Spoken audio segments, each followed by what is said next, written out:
जब लग गुरु मिले न साचा, तब लग गुरु करो 10 पांचा। क्या गुरु बदल सकते हैं? क्या गुरु बदलने से पाप लगता है? अध्यात्म के इस मैदान में आखिर सही गुरु कौन है? गीता जी में वर्णित तत्वदर्शी संत कौन है? इन सभी प्रश्नों के उत्तर जानने के लिए अवश्य सुनिए जगत गुरु तत्वदर्शी संत रामपाल जी महाराज के मंगल प्रवचन। सतगुरुदेव की जय। बंदी छोड़ कबीर परमेश्वर जी की जय। बंदी छोड़ गरीबदास जी महाराज जी की जय। स्वामी रामदेवानंद जी गुरु महाराज जी की जय।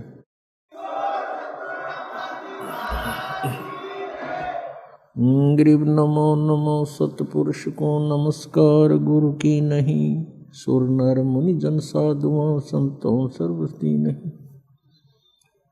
सतगुरु साहेब संत सब डंडो तुम प्रणाम, आगे पीछे मध्य हुए तिनको जा कुर्बान। नराकार निर्विषम काल जाल वैवंदनम निर्लेपम निज निर्गुणम, अकल अनुपवेशं धुनम सोहम सुरति समापतम। सकल समाना नीरतल उज्ज्वल हीरंबर हरदमं बेपरवा अथाह वार पार नहीं मध्यतम। ग्रीव जो सुमर सिद्ध होई, गणनायक गलता न करो अनुग्रह सोई। पारस पद परवाना आदि गणेश मनाऊं, गणनायक देवन देवा। चरण कमल लो लाऊं, आजंत करूं सेवा। परम शक्ति संगीतम रिद्धि सिद्धि दाता सोई। अवगत गुण अतीतम सतपुरुष निर्मोही। जगदम्बा जगदीशम मंगल रूप मुरारी। तन मन अर्पों शीसम भक्ति मुक्ति भंडारी। सुर नर मुनि जन ध्यावें, ब्रह्मा विष्णु महेशा। शेष शेष मुख गावें, पूजें आदि गणेशा। इंद्र कुबेर सरीखा, वरुण धर्मराय धावें। समर्थ जीवन जी का, मन इच्छा फल पावें। 33 कोटि आधारा, जावे शेष 88। उतरे भव जल पारा, कट है यम की फांसी। 33 कोटि आधारा, जावे शेष 88। उतरे भव जल पारा, कट है यम की फांसी।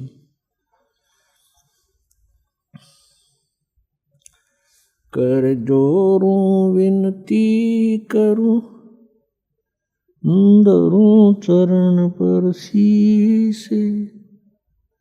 गुरु जी राम देवानंद जी महाराज ने दियो नाम बख्शीश। कोटि कोटि सिजदा करूं, कोटि कोटि प्रणाम। चरण कमल में राखियो मैं, बंदी जाम गुलाम। कुत्ता हूँ गुरु देव का, रामपाल दास का नाम। गले प्रेम की जेवड़ी, जांखे चोवा जाऊं मैं। तो करो तो बावड़ू, दूर दूर करो तो जाऊं। जो राखो त्यों ही रहूं, जो देवो सो खूं। जय इब के सतगुरु मिले, सब दुख आँखों रोए। चरणों ऊपर शीस धरूं, कहूँ जो कहनी हो। कबीर गुरु जी मिलेंगे, पूछेंगे कुशलात। आदि अंत की सब कहूँ, अपने दिल की बात। गुरु जी तुम ना भूलियो, चाहे लाख लोग मिल जाएं, हमसे तुमको बहुत है, तुम जैसे हमको नाही, तुमरे विसारे क्या बने, मैं किसकी शरण में जाऊं। शिव बिरंच मुनि नारद, तिनके हृदय न समाऊं। अब गुण किए तो बहुत किए, करत न मानी और, बावे बंदा बख्श दियो, बावे गर्दन उतार। अब गुण मेरे बाप जी, बख्शो गरीब नवाज, जो मैं पूत कुपूत हूँ, बोहर पिता को लाज। मैं अपराधी जन्म का, नकसिक भरे विकार, तुम दाता दुख भंजना, मेरी करो संवार।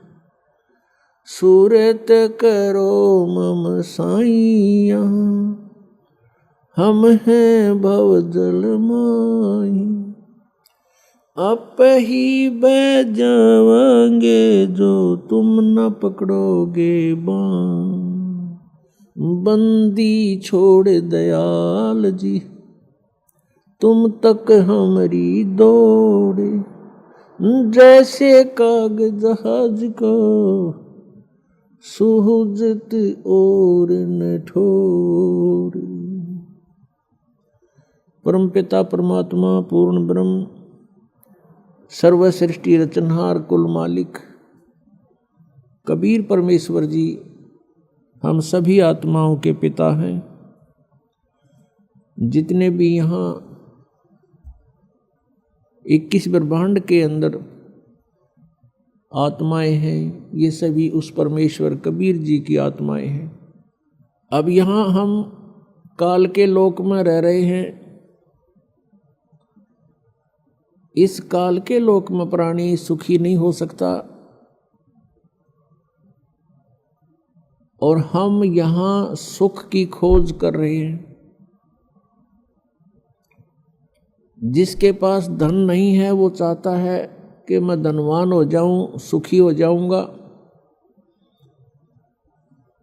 जिसके पास संतान नहीं है वो सोचता है मुझे संतान प्राप्ति हो जावे, मैं सुखी हो जाऊंगा। कोई रोगी है वो ये सोचता है मैं स्वस्थ हो जाऊं फिर मैं सुखी हो जाऊंगा। कोई धनवान है वो ये सोचता है कि सुख तो इन राजा लोगों को होगा, और राजा लोग सोचते हैं कि सुख तो स्वर्ग में होगा।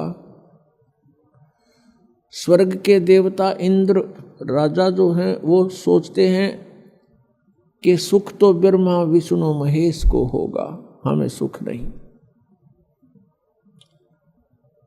और ब्रह्मा विष्णु महेश को सुख बिल्कुल नहीं।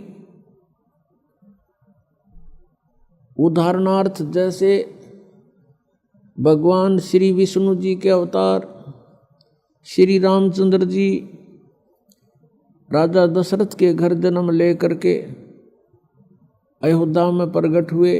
उनका फिर विवाह हुआ, विवाह होते ही वनवास हुआ। वनवास से उनकी धर्मपत्नी का अपहरण हुआ, फिर युद्ध हुआ, 12 वर्ष तक युद्ध हुआ। युद्ध तो 2-4 मिनट घंटे का बहुत हो जाता है। उसके पश्चात रावण का वध करके सीता जी को घर ले आए।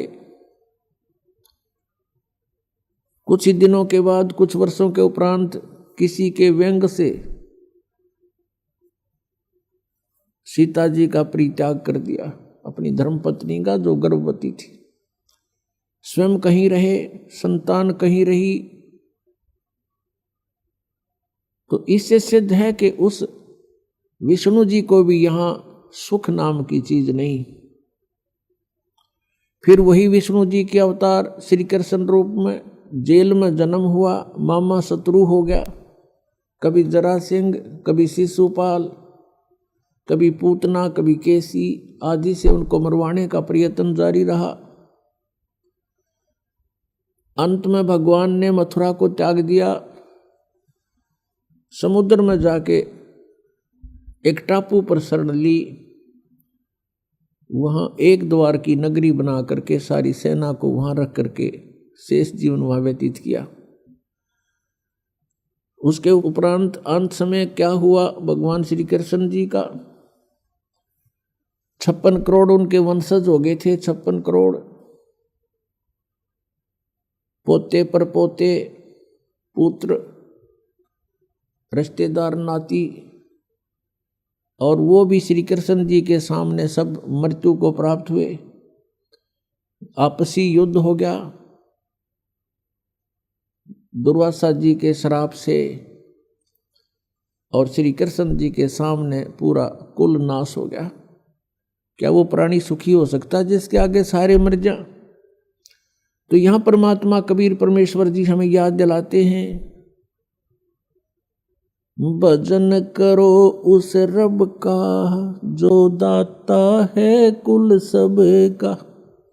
भजन करो उस रब का जो दाता है कुल सब का। उस परमेश्वर की भक्ति करो जो सबका मालिक है, सबका दाता है। श्रीमद् भगवत गीता अध्याय नंबर 15 के श्लोक 1 से 4 में यह बताया गया है कि ऊपर को जड़ वाला, नीचे को तीनों गुण रूपी शाखा वाला, ये उल्टा लटका हुआ संसार रूपी वृक्ष है। ऊपर को मूल जो जड़ें हैं वो तो समझो परम अक्षर ब्रह्म है, पूर्ण परमात्मा, वो सब का मालिक। और नीचे को तीनों गुण रूपी शाखा, रजगुण ब्रह्मा, सतगुण विष्णु, तमगुण शिव जी रूपी शाखाएं हैं। और जो संत इन उल्टे लटके हुए संसार रूपी वृक्ष के सभी विभागों को भिन्न भिन्न बताता है, स वेदवित, वो वेद के तात्पर्य को जानने वाला है, अर्थात वो तत्वदर्शी संत है। परमेश्वर स्वयं भूमिका करते हैं, सतलोक से चलकर यहाँ आते हैं। यहाँ के भगवान काल द्वारा फैलाया गया अज्ञान, उसका नाश करते हैं, अपने तत्व ज्ञान रूपी टॉर्च से उस अंधेरे को हटाते हैं। तत्व ज्ञान रूपी सूर्य का उदय करके अज्ञान रूप अंधकार को समाप्त करते हैं। वो उसमें यहाँ कुछ समय के लिए रहते हैं और अपनी अमृतवाणी को उच्चारण कर करके सुनाते हैं, जो बाद में लिपिबद्ध कर ली जाती है। परमेश्वर ने कहा था, अक्षर पुरुष एक पेड़ है, निरंजन वा की डार, और तीनों देवा शाखा हैं ये पात रूप संसार। जो हिस्सा जमीन से बाहर दिखाई देता है पेड़ का, वो तुरंत जमीन से बाहर जो मोटे वाला होता है उसको तना बोलते हैं। और जड़ें प्रोक्ष है, गुप्त है। तो मूल मालिक तो गुप्त है, प्रोक्ष है, उसका तो यहाँ के सदग्रंथों में जिक्र नहीं, वो तो स्वयं परमेश्वर ने आके बताई है अपनी महिमा। उस तने को समझो ये अक्षर पुरुष है, उसके तने के फिर मोटी डार होती है, उसको समझो सरपुरुष, सरपुरुष। और उस डार के फिर 3 शाखाएं हों, वो रजगुण ब्रह्मा, सतगुण विष्णु, तमगुण शिव जी जानो। श्रीमद् भगवत गीता अध्याय नंबर 4 के श्लोक नंबर 32 में कहा है कि जो श्लोक नंबर 25 से लेकर 31 तक जो भी साधनाओं का वर्णन किया गया है वो पर्याप्त नहीं है। लेकिन साधक अपनी अपनी साधनाओं को पाप नाशक ही मानते हैं। इस प्रकार की यज्ञों का विस्तार के साथ वर्णन है सच्चिदानंद घन ब्रह्म की वाणी में। ब्रह्मणे मुखे, यानी सच्चिदानंद घन ब्रह्म ने स्वयं आकर के अपने मुख कमल से वो तत्व ज्ञान बोला होता है, उसको परम अक्षर ब्रह्म की वाणी कहते हैं। उस वाणी में वो विस्तार के साथ कहे गए हैं। उनको जानने के बाद फिर पूर्ण रूप से कर्म बंधन से मुक्त प्राणी हो जाता है। गीता जी अध्याय नंबर 4 के श्लोक नंबर 34 में तुरंत कहा है कि उस तत्व ज्ञान को जो परमेश्वर ने स्वयं आकर बोला होता है, किसी तत्वदर्शी संतों के पास जाकर समझ उनको दंडवत प्रणाम करने से, कपट छोड़कर प्रसन्न करने से वो तत्वदर्शी संत तुझे उस परमात्म तत्व का ज्ञान कराएंगे। इससे एक बात तो ये सिद्ध होगी कि गीता ज्ञानदाता भी उस तत्व ज्ञान से अपरिचित है, इसलिए संतों के पास जाने को कह रहा है। अब यहाँ गीता जी अध्याय नंबर 15 के श्लोक नंबर 1 से 4 में परमेश्वर ने स्वयं अपनी महिमा का गुणगान किया है। अक्षर पुरुष एक पेड़ है, निरंजन वा की डार, सरपुरुष जिसको कहते हैं, सरपुरुष वा की डार, और तीनों देवा शाखा हैं ये पात रूप संसार। अब गीता जी अध्याय नंबर 15 के श्लोक 4 में कहा कि उस तत्व ज्ञान की प्राप्ति के उपरांत तत्व ज्ञान रूपी शस्त्र के द्वारा इस अज्ञान रूपी उलझी हुई गुत्थी को काटकर अर्थात समझकर उसके पश्चात परमेश्वर के उस परम पद की खोज करनी चाहिए, जहाँ जाने के बाद साधक फिर लौटकर कभी संसार में नहीं आते, अर्थात उनका जन्म मृत्यु सदा के लिए समाप्त हो जाता है। और जिस परमेश्वर ने सर्व ब्रह्मांडों की रचना की है उसी की भक्ति करनी चाहिए, अन्य की नहीं। गीता ज्ञानदाता यहाँ अपनी भक्ति को भी न करने की सलाह दे रहा है। क्यों दे रहा है? क्योंकि गीता जी अध्याय नंबर 4 के श्लोक नंबर 5 तथा 9 में, गीता अध्याय नंबर 2 श्लोक 12 में, गीता अध्याय नंबर 10 श्लोक 2 में ये स्वयं कहता, अर्जुन तेरे और मेरे बहुत जन्म हो चुके हैं, तू नहीं जानता मैं जानता हूं। इससे सिद्ध है कि गीता ज्ञानदाता की भी जन्म मृत्यु होती है। ये पूर्ण मोक्ष नहीं होता, न इसकी साधना से पूर्ण मोक्ष हो सकता, और ये भी नाशवान है। इसलिए गीता ज्ञानदाता गीता अध्याय नंबर 18 के श्लोक नंबर 62 में कहता है कि अर्जुन तू सर्वभाव से उस परमेश्वर की शरण में जा जिसकी कृपा से तू परम शांति को और सनातन परम धाम को प्राप्त होगा। जब तक प्राणी जन्म और मृत्यु के अंदर है इसको शांति नहीं हो सकती, चाहे ब्रह्मा की पदवी पा ले, चाहे विष्णु की पदवी प्राप्त कर ले, चाहे शिव की पदवी प्राप्त कर ले, या छोटे मोटे राजाओं का तो अब कोई अस्तित्व नहीं है, जबकि ब्रह्मा विष्णु महेश तक की पदवी पर प्राणी सुखी नहीं है।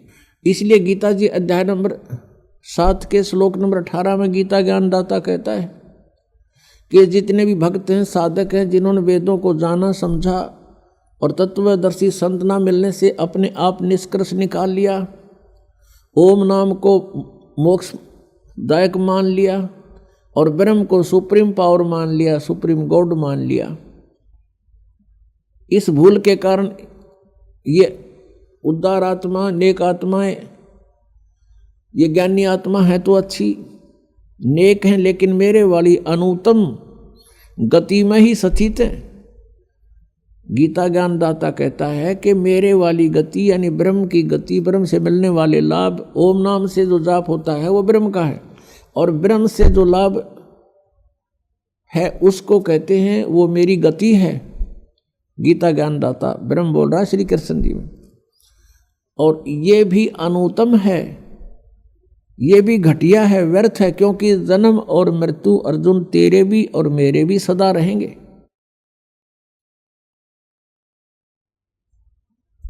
अपनात्माओं, श्रीमद् भगवत गीता अध्याय नंबर 15 के श्लोक नंबर 16 और 17 में ये 3 पुरुष बताए, 3 प्रभु। एक सरपुरुष, ये 21 ब्रह्मांड का पुरुष प्रभु है, स्वामी है, मालिक है, ये कुल का मालिक नहीं है। अक्षर पुरुष जो पेड़ का तना कहलाता है, ये 7 संघ ब्रह्मांड का स्वामी है, ये कुल का मालिक नहीं है। गीता जी अध्याय नंबर 15 के श्लोक 16 में कहा कि सरपुरुष और अक्षर पुरुष ये 2 प्रभु प्रसिद्ध हैं, और इनके लोकों में तथा ये स्वयं जितने भी प्राणी हैं ये सभी नाशवान हैं और जीवात्मा सभी की अमर है। इसलिए गीता जी अध्याय नंबर 15 के श्लोक 17 में तुरंत कहा है कि उत्तम पुरुष तु अन्य परमात्मा इति उदाहरते, कि पुरुषोत्तम श्रेष्ठ प्रभु श्रेष्ठ परमात्मा कुल का मालिक तो कोई और है जिसे परमात्मा कहते हैं। परमात्मा का अर्थ होता है श्रेष्ठ आत्मा, और श्रेष्ठ आत्मा वो होती है जिसकी शरण में कोई प्राणी दुखी नहीं हो सकता, केवल सुख सुख प्राप्त होता है। लेकिन यहां प्रभु पुरुष परमात्मा स्वयंभू घने हो गए, इसलिए यहां परमात्मा ने डिफाइन करना पड़ा कि उसको परमात्मा कहते हैं जो सबसे उत्तम सरपुरुष और अक्षर पुरुष से भी कोई अन्य है और है, और वही तीनों लोकों में प्रवेश करके सबका धारण पोषण करता है। वो है वास्तव में अविनाशी परमेश्वर। पुण्यात्मा, हम सभी कहते थे भक्ति कर ले भाई, किसी भी संत या पंथ में या किसी ग्रंथ में हम पढ़ा करते थे तो सभी प्रेरणा करते थे भगवान की भक्ति करो भाई। मनुष्य जीवन बार बार प्राप्त नहीं होता, परमात्मा की भक्ति करनी चाहिए। मनुष्य जीवन का मुख्य उद्देश्य ही भक्ति करना है। लेकिन हमें ये नहीं पता था कि कौन से राम की भक्ति करें, कौन से प्रभु की हम भक्ति करें। गीता जी अध्याय नंबर 4 के श्लोक नंबर 33 में कहा कि अर्जुन, द्रव्य में यज्ञ से ज्ञान यज्ञ श्रेष्ठ है। द्रव्य में यज्ञ होती है जो धन से, जैसे कोई भंडारा करवा देते हैं, कितने और श्राद्ध कर देते हैं, या कहीं धर्मशाला बनवा देते हैं, या कहीं मंदिर बनवा देते हैं, और कहीं अनाथालय खुलवा देते हैं, कोई कुआं या प्याऊ बनवा देते हैं। तो ये कहा कि इस प्रकार जो आंख मीच के अंधाधुंध कोई तुम बगैर ज्ञान के पूर्ण करते हो, उसको करने से पहले उसके बारे में जानकारी होनी चाहिए। यानी ज्ञान यज्ञ श्रेष्ठ है। संतों का सत्संग सुनो और ज्ञान समझ के फिर जैसे संत बतावें और जैसे ग्रंथ अलाउड करें, जो हमारे सदग्रंथों में प्रमाणित है, उसी तरह ही तुम दान पुण्य करो तो लाभदायक है, अन्यथा नहीं। तो पुण्यात्माओं, हमने अपने सदग्रंथों को आधार मान के अपनी साधना करनी पड़ेगी, और तभी हम सफल होंगे। अन्यथा परमात्मा के मंत्रों की, किसी भी परमात्मा के सदग्रंथ की कोई वाणी को आप याद करते रहोगे, आवर्ती करते रहोगे, बार बार उसका अध्ययन करोगे, उससे मोक्ष नहीं होगा, अन्य फल मिल जाते हैं। लेकिन वो फल अस्थायी होते हैं और मोक्षदायक नहीं होते, उससे मनुष्य जन्म का उद्देश्य पूर्ण नहीं होता। तो सबसे पहले हमने ज्ञान सुनना चाहिए कि कौन से परमात्मा की भक्ति करें। जैसे गीता ज्ञानदाता कहता है कि तू सर्वभाव से उस तत्ब्रह्म की शरण में जा।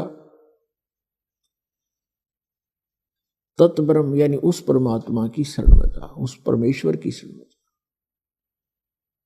गीता ज्ञानदाता अध्याय नंबर 7 के श्लोक नंबर 29 में कहता है कि मैं जो ज्ञान दे रहा हूं कि तत्वदर्शी संत की खोज करो और तत्वदर्शी संत के बताए मार्ग अनुसार तुम साधना करो।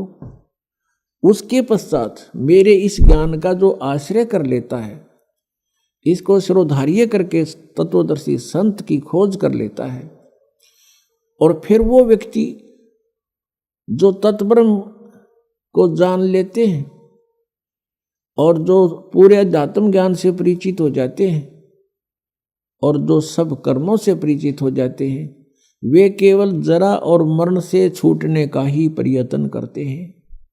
जरा मीन वृद्धावस्था का कष्ट और मरण मीन मृत्यु।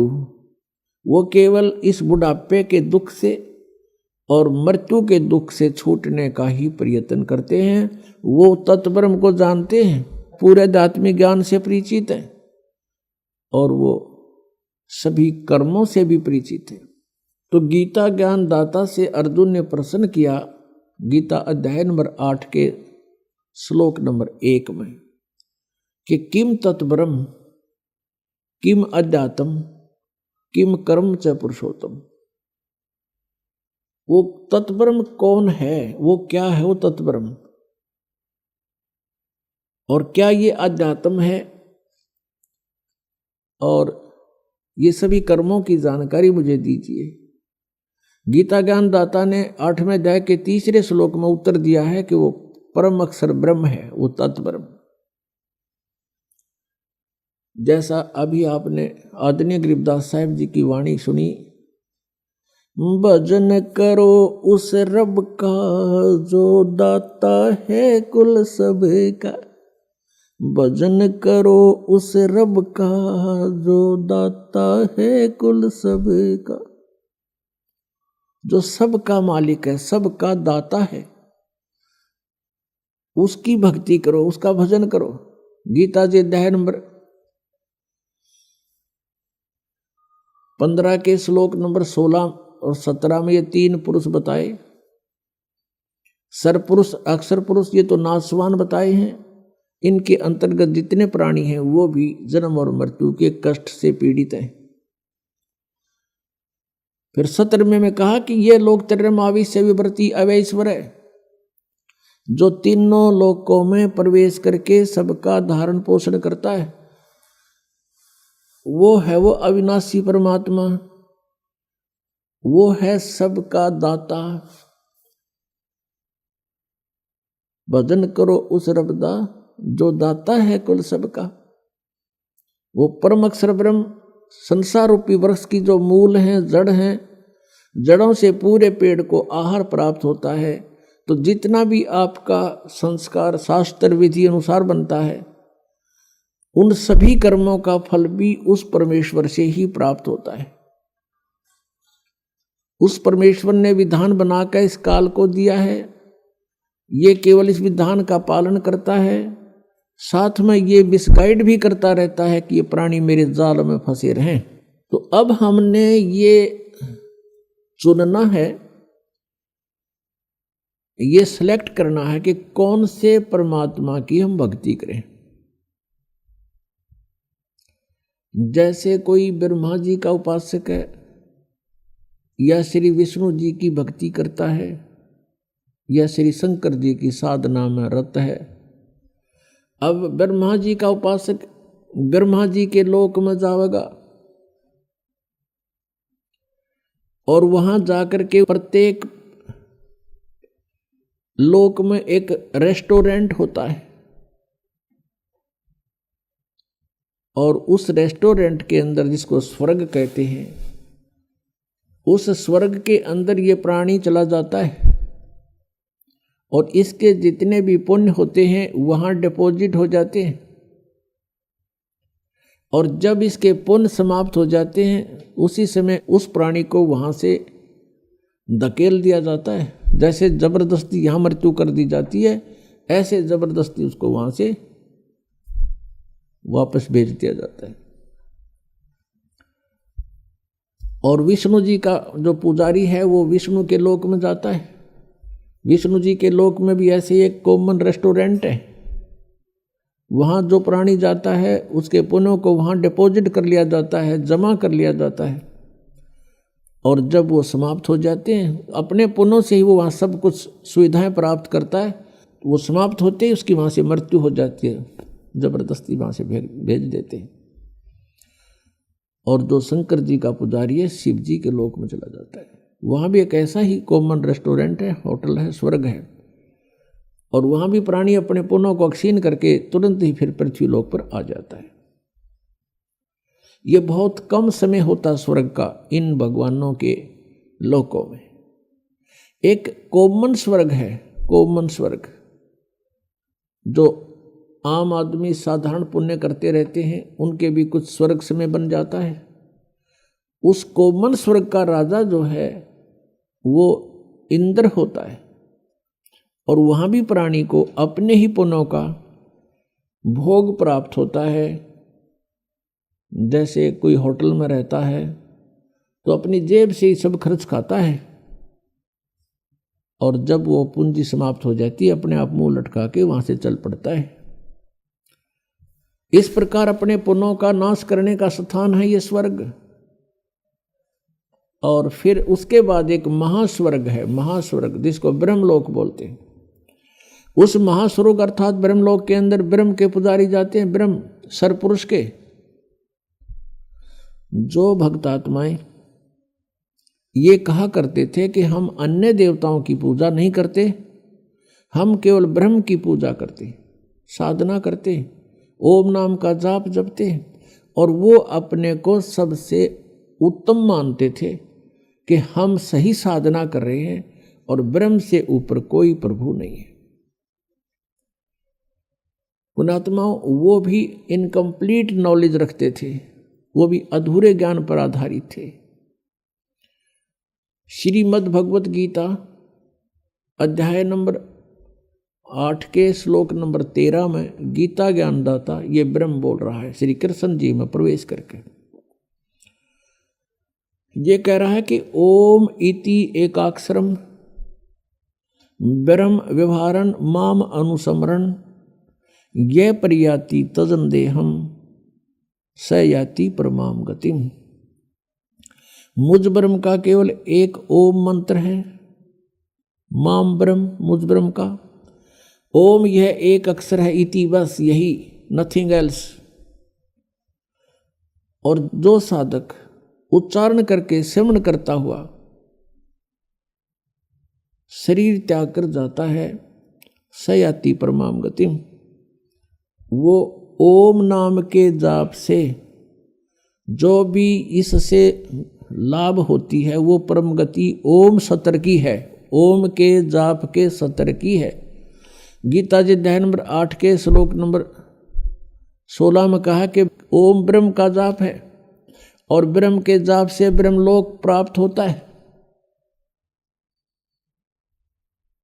और गीता जी अध्याय नंबर 8 के श्लोक नंबर 16 में कहा कि ब्रह्मलोक पर्यंत भी सभी प्राणी पुनरावर्ती में है। वहां गए हुए उस महास्वर्ग में, बड़े होटल में गए हुए प्राणी भी वापस आते हैं, उनका भी जन्म और मृत्यु होता है।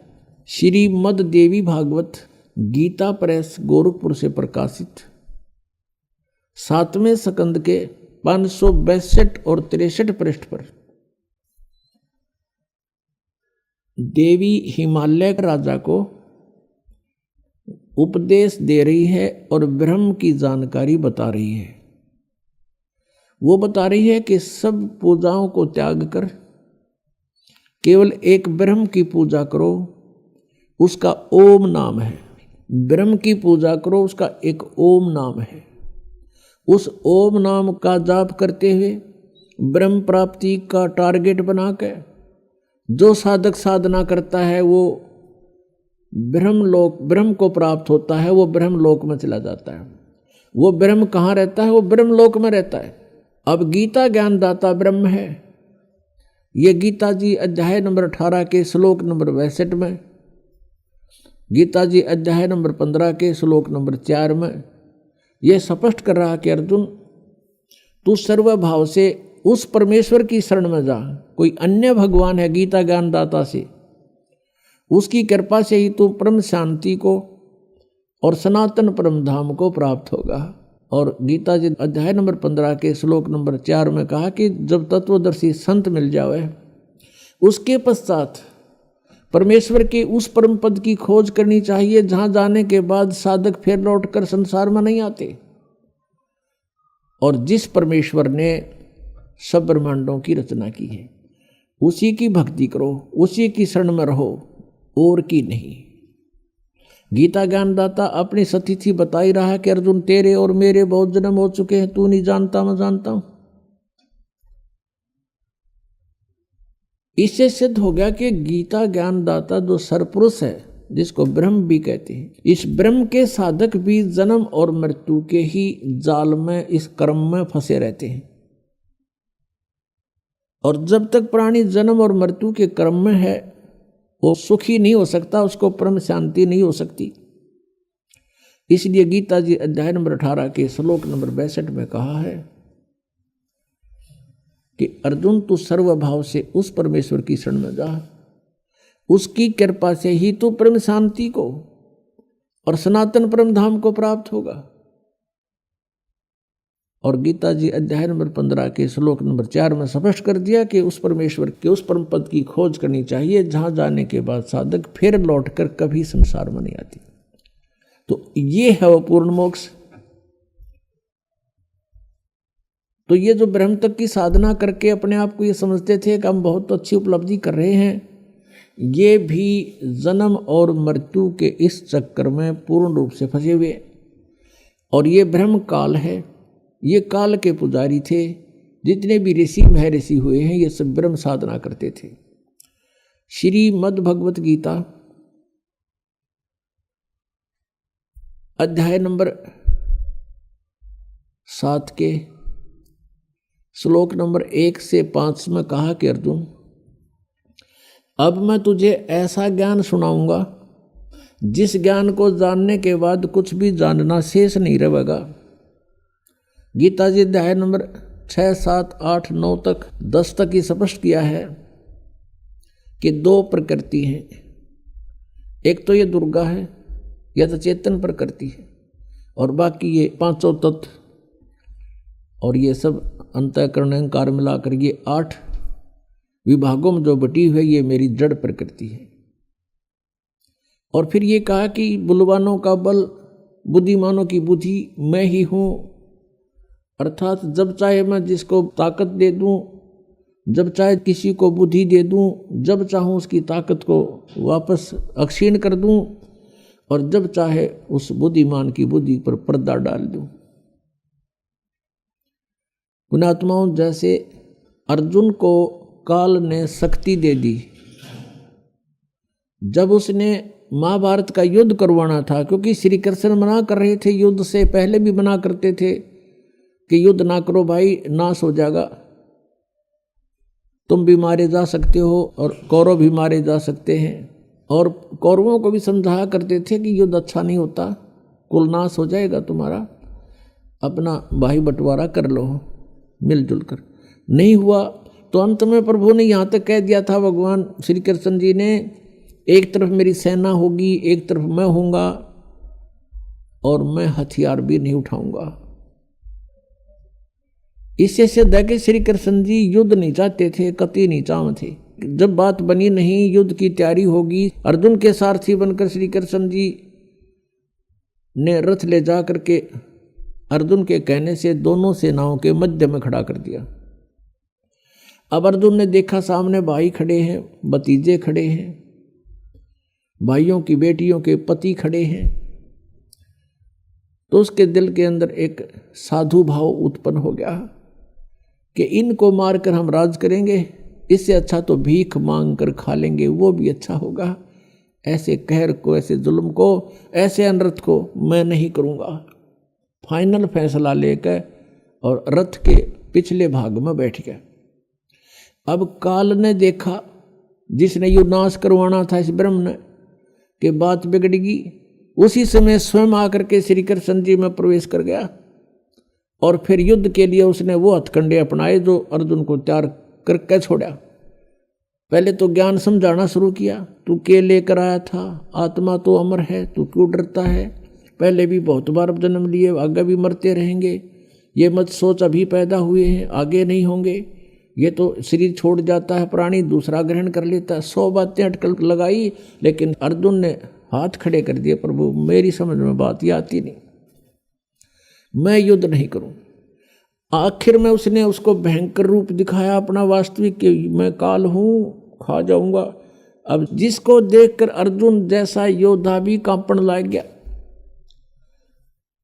तो क्या वो भगवान हो सकता है जिसको देखते कलजा पाटे? वो स्वयं कह रहा है कि मैं काल हूं 11वें अध्याय के 32वें श्लोक में, और सबको नाश करने के लिए आया हूं।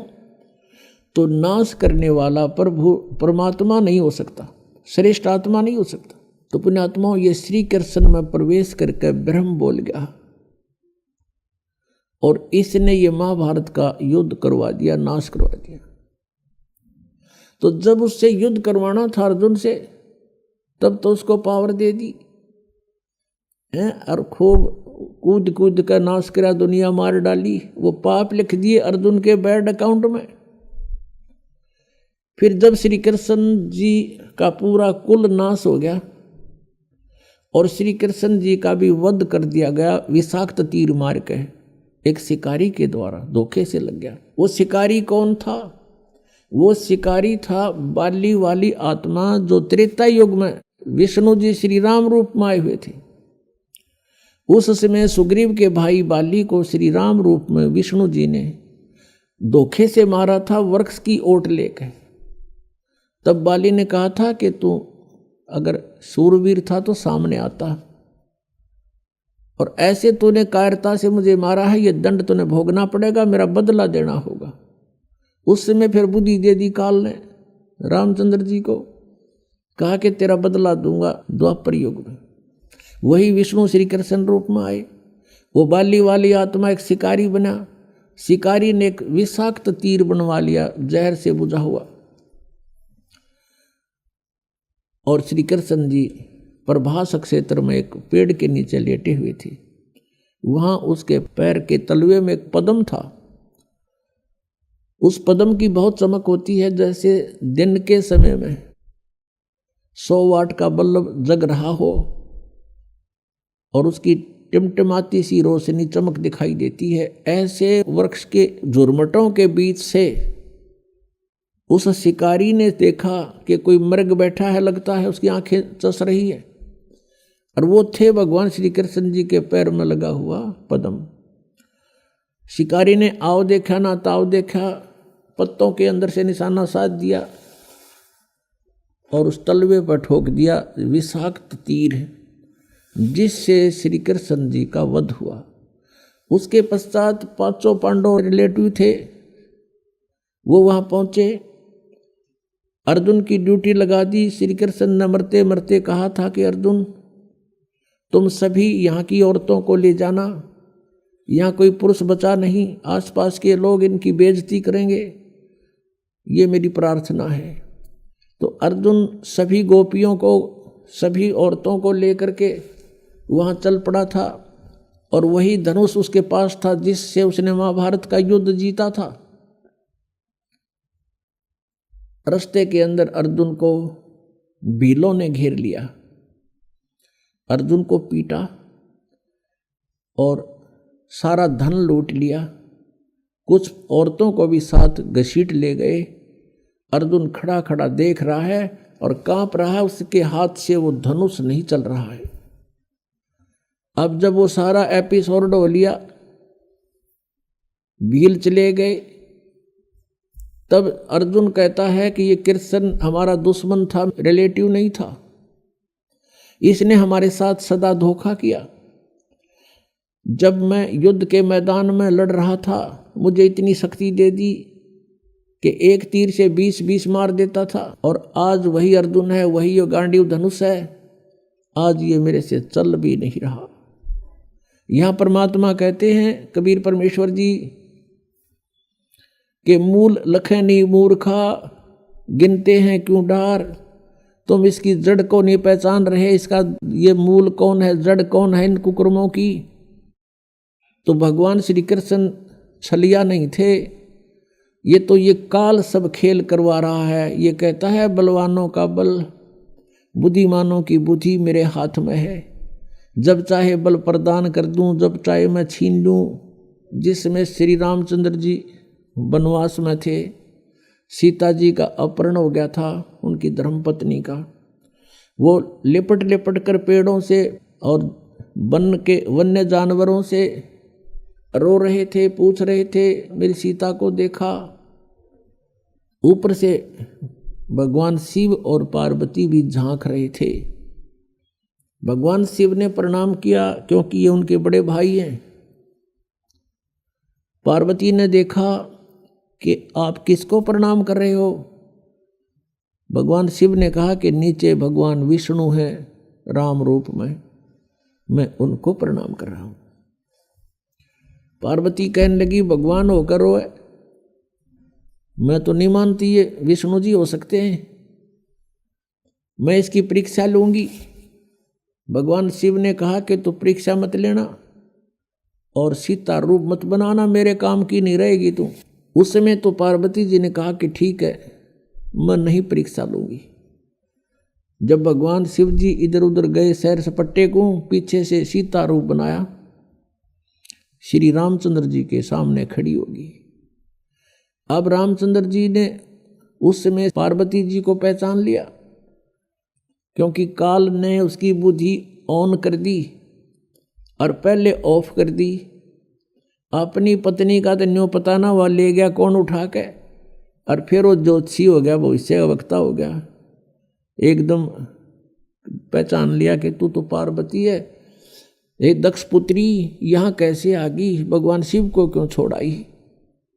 वो शर्मिंदा हुई, आके भगवान शिव से कहा कि सचमुच वो तो सचमुच विष्णु जी हैं, आप ठीक प्रणाम कर रहे थे।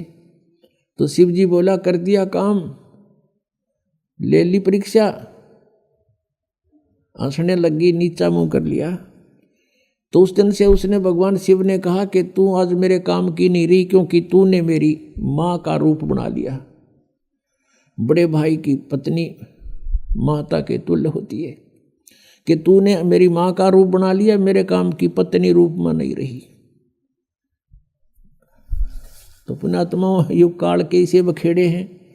अब उस पार्वती ने सोचा कि यो पक्का है जद का। अब यो मुंह तो बोला नहीं, बोलना बंद कर दिया। कई दिन तो रही उसके साथ, फिर वो बात ही नहीं कर रहा, मुंह फेर कर बैठ जाता है। पार्वती ने सोचा यो तो नरक हो गया, घर नहीं रहा। तो बेटी को फिर कुछ दिखाई नहीं देता, अपना पीहर दिखाई देता है माय का। उन्होंने सोचा अपने माँ के चलती हूँ, कुछ दिन इसकी बुद्धि ठिकाना आ जाएगी। अब वो आ गई राजा दक्ष के घर पे, अपने पिता के घर पे। उधर से राजा दक्ष के घर पर एक यज्ञ चल रहा था, धार्मिक अनुष्ठान हो रहा था। और धार्मिक अनुष्ठान में ये नियम था उनका, ब्राह्मणों का बनाया हुआ, ऋषियों का। जब कोई राजा या कोई अनुष्ठान करवाता है तो सभी बेटियों को, रिश्तेदारों को अवश्य आमंत्रित किया जाता है। तो राजा दक्ष ने अपने सभी दामादों को आमंत्रित किया हुआ था, लेकिन शिव को और पार्वती यानी उस शक्ति को नहीं आमंत्रित किया था, अपनी पुत्री को।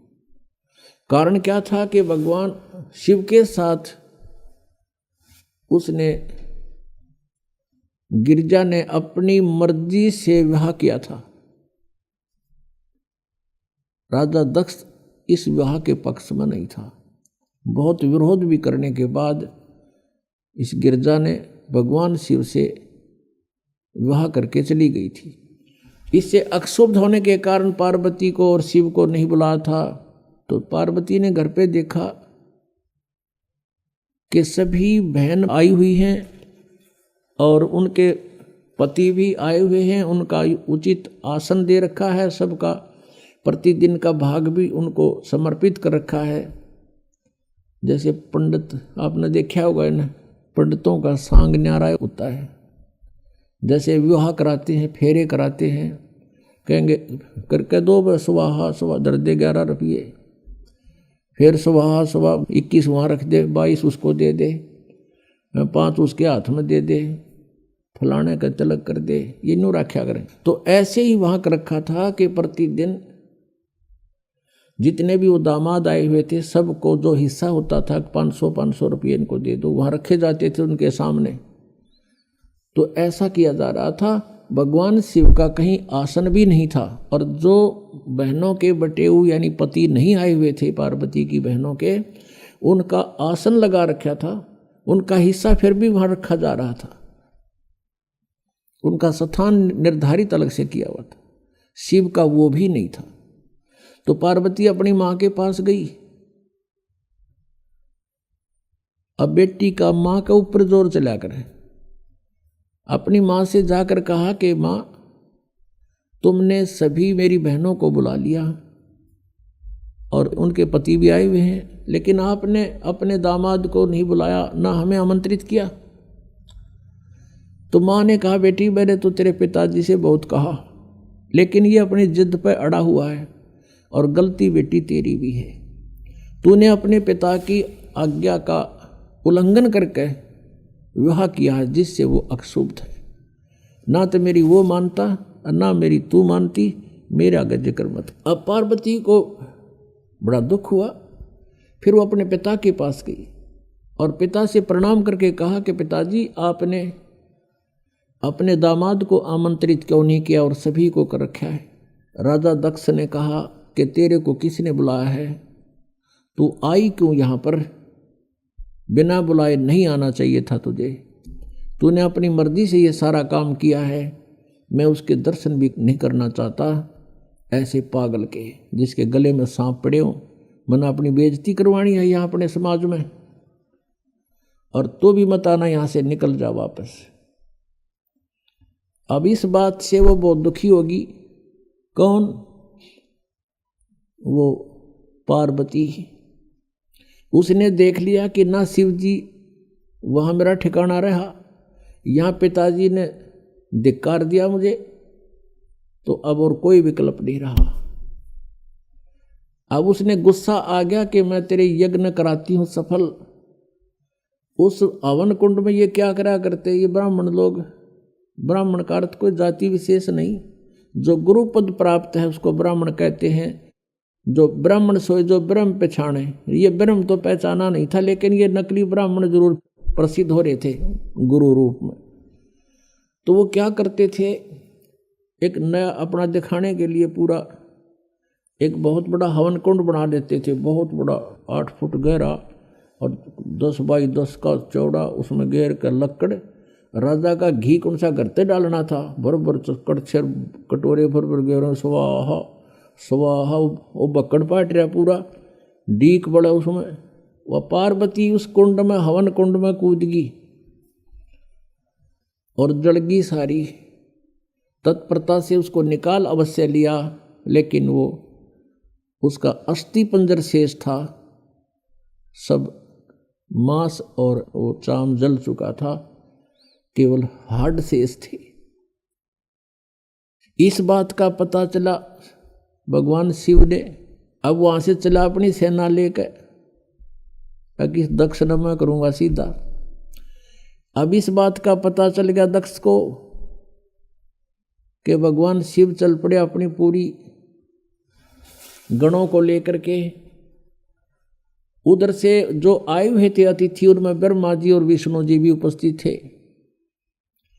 अब जब उनको न्यू पता चला कि शिव जी आ रहे हैं पूरी सेना के साथ, तो भगवान विष्णु भी खिसकन लगे और ब्रह्मा जी भी खिसकन लगे। ब्रह्मा जी तक खिसके गए, कंते कंते भी चले गए, भैया कौन मेरा सिर फुड़वा के।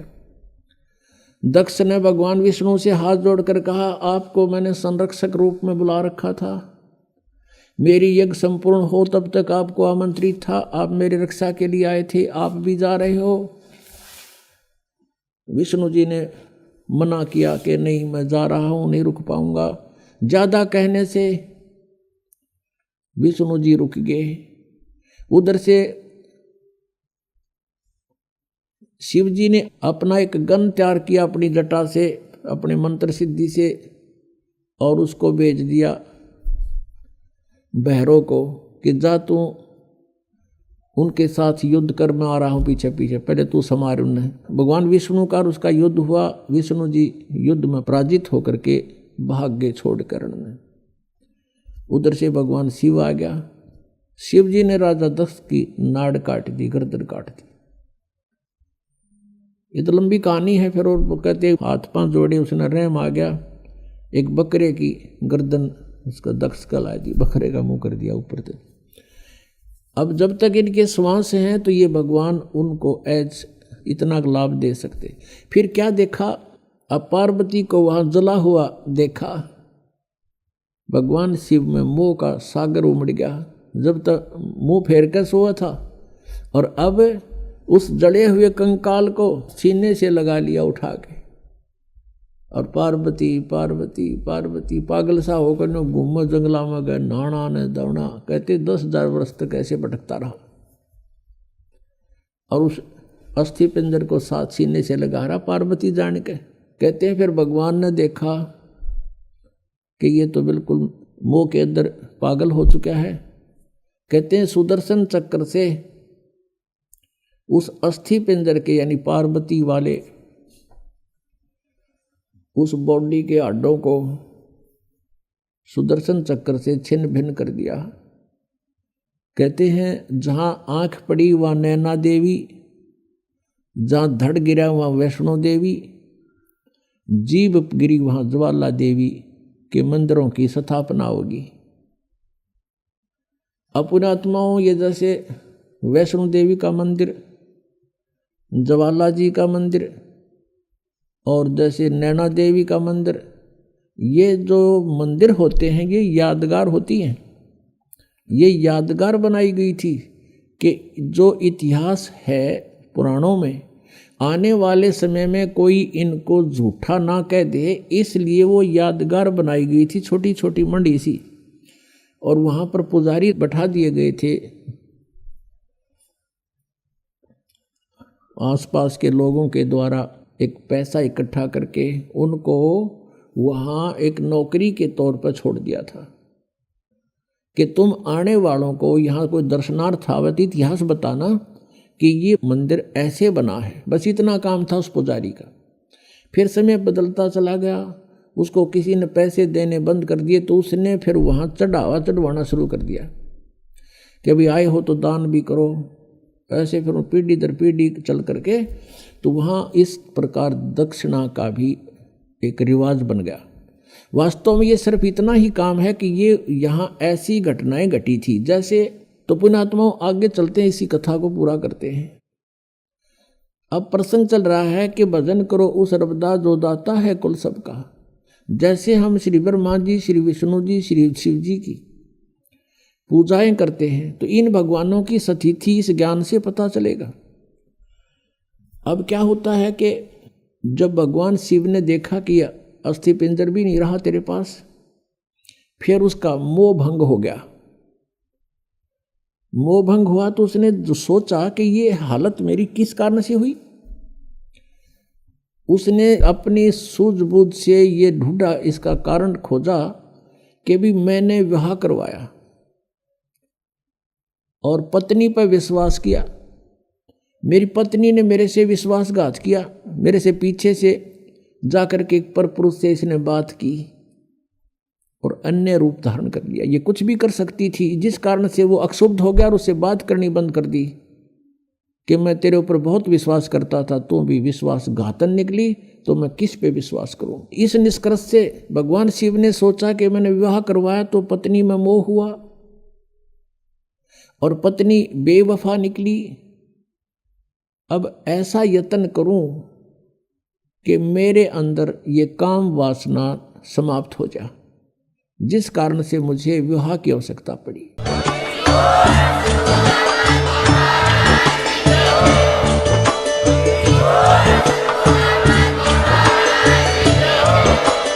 आप सुन रहे थे जगत गुरु तत्वदर्शी संत रामपाल जी महाराज जी के मंगल प्रवचन। अधिक जानकारी के लिए विजिट कीजिए हमारी वेबसाइट www.jagatgururampalji.org। संत रामपाल जी महाराज जी के शुभ आशीर्वाद से पूरे विश्व भर में 500 से भी ज्यादा नाम दीक्षा केंद्र हैं, जिन पर संत रामपाल जी महाराज जी द्वारा ऑनलाइन निशुल्क नाम दीक्षा दी जा रही है। अपने नजदीकी नाम दीक्षा केंद्र का पता करने के लिए संपर्क करें 8222880541।